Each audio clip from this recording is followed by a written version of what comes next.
Now, we have been talking about today all week, wondering if it's going to rain on the people who are able to go out to the game today. Of course, it just now started about 10 minutes ago. Are we going to see rain a little later on? We could still see some spotty chances, but overall, I think we're sitting pretty well out there tonight. So if you are planning to go out for later on this evening, any post-game celebrations, when we hopefully get that W, we will see some rain chances out there, but overall, not too bad for us. But we will see more rain as we go into tomorrow morning and also this weekend, where we not only have a warm-up coming our way, but also the chance for potentially some severe storms as we go into parts of Sunday. So we're going to be watching that as well. But right now, most of our area staying dry. We have a few light rain chances there into parts of southern Indiana, northern Kentucky from Carroll, Gallatin County, getting in towards parts of Grant County there around Dry Ridge, maybe some light sprinkle activity there.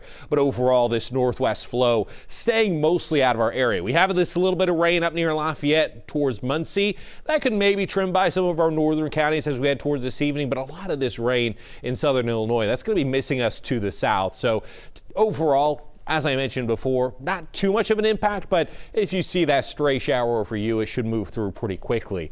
We made it up to the upper 50s, lower 60s, even still sitting there across Hamilton, down here to Cincinnati, Independence, 57 out there in Batesville to 59 in Blanchester, down to Dry Ridge and Falmouth, seeing the same. So as we head through this evening, besides that stray rain chance, we'll have temperatures falling down through the upper 50s. After sunset, we should be into the lower 50s. Eventually overnight, we'll see some upper 40s. So not too bad of a night temperature wise either. Just turns a little bit cooler as we go through the overnight hours.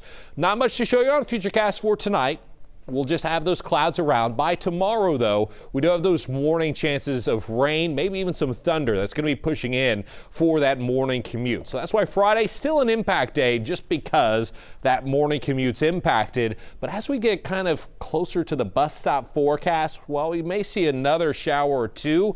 For the most part, most of that rain is clearing up, and we're actually going to be seeing that sunshine return by the afternoon, evening hours as temperatures make it into the 70s. So overall, a nice Friday forecast as we go into the afternoon hours with those mid 70s around. It is going to be breezy.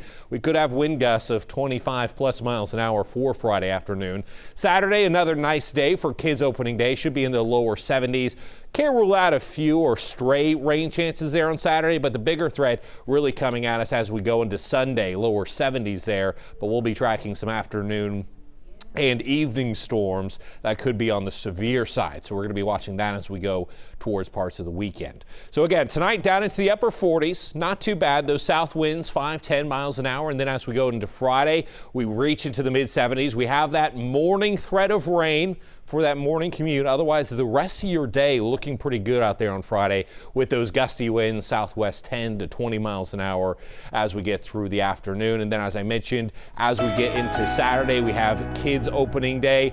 Temperatures there in the morning, 11:15 is whenever the party starts, should be into the mid 60s, and then we'll make it into the upper 60s, into the 70s as we get into the first pitch and through the rest of the game. Sunday, unfortunately, that game not looking the best for us. We're going to be tracking widespread showers and storms for a good portion of the day. Some of those could be strong to severe, so we'll be watching that, and into next week, temperatures cool down briefly through Monday.